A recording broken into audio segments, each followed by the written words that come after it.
Time now for Campaign Chronicles, our daily show following the race for the French presidency. Today we're looking at France's banlieue. They're the suburbs that surround the big cities and have long been bywords for poverty and deprivation. Now they're turning into a campaign, you see, with Nicolas Sarkozy trying to appeal directly to ordinary people. François Hollande set to make a big policy announcement on the subject next month. Talk more about this. I'm joined by our press reviewer, Elena Casas. Hello to you, Elena. What are the papers making of this sudden interest in the banlieue from the presidential candidates? Well, François Hollande has indeed quite suddenly decided, as he said, that it is going to be part of his campaign pledge. He's going to make a speech on the 21st of March where he's going to deliver his new strategy for what he calls the ignored parts of France. So that's Paris's banlieue, but also rural areas that have been neglected and so on. He was on a visit yesterday in the Val-de-Marne in the east of Paris, which originally was billed by his campaign team as a kind of total immersion in ordinary people's lives with no media in tow. Although in the end, according to Libération, who were there were actually more journalists than residents. Following Hollande around the banlieue. Now, they do say, though, that local people had plenty of questions to ask him while he was there about whether foreign residents will get the right to vote, about whether he's going to stop his politicians stigmatising Islam, and about how he's going to help them get to the ends of the months. Now, of course, these are areas with quite high crime rates, of 60% of people living in social housing, so they've got plenty of problems that they want him to address. But they also said to Libération's reporter then that really they feel that none of the major parties address the issues that they have, that they feel ignored, essentially, that over the course of decades no one has really paid very much attention to them. This was a big campaign issue back in 2007, more than it has been now, when the then socialist candidate Ségolène Royal was really quite popular in the banlieue. Libération says she had a way of talking to people there that went down extremely well, which François Hollande doesn't quite have. They see him as much more detached and much more less concerned with the issues that bother them, really, which makes it harder for the socialist campaigners who are on the ground there to try and get out the votes and try and get them to be enthusiastic about voting for him, as I found out when I went out campaigning with some of them this weekend in Évry. Market day in Évry in the Paris suburbs, where unemployment is high, wages low, and about half the residents are of immigrant origin. These should be classic socialist voters, and the party activists leafleting here say their message is going down well.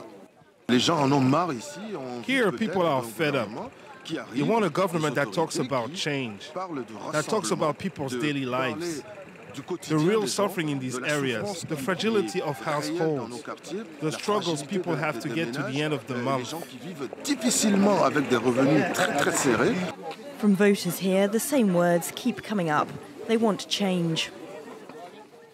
We need change, above all in jobs and housing. There's a lot of unemployment and a lot of misery. I have problems finding housing. I've been waiting for 3 years. I really want concrete change to help people get out of this crisis and improve their spending power and help them find jobs.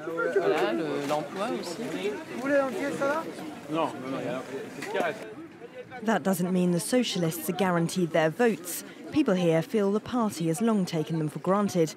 That's being capitalised on by left-wing candidate Jean-Luc Mélenchon and by Marine Le Pen, who've both been telling voters the mainstream left and right are all the same. The socialist canvassers have their work cut out trying to convince some people here there is a difference.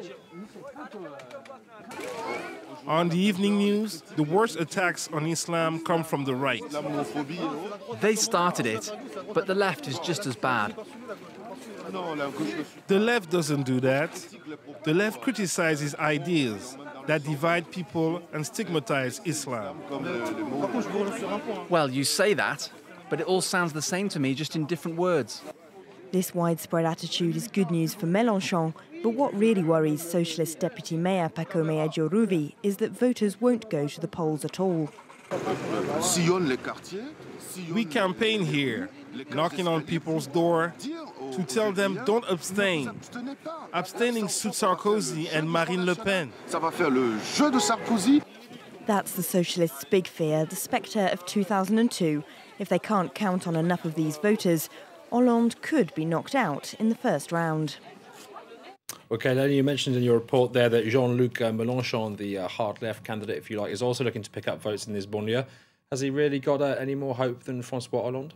Well, his teams are certainly very active on the ground there, and the socialist activists are really worried about him soaking up all of their votes. But Mediapart went out campaigning with some of his troops in Marseille yesterday, and they say that actually his ideas might be quite popular, but because the people working for his party aren't any more active on the ground than anyone else, than any of the other major parties in those areas, except during an election campaign, when they turn up, people just say you only come around every 4 years to try and get our votes, and otherwise we don't get the impression that you care any more about us than any of the rest of the parties. So while his ideas play well among those voters, that doesn't necessarily mean that will turn into actual votes.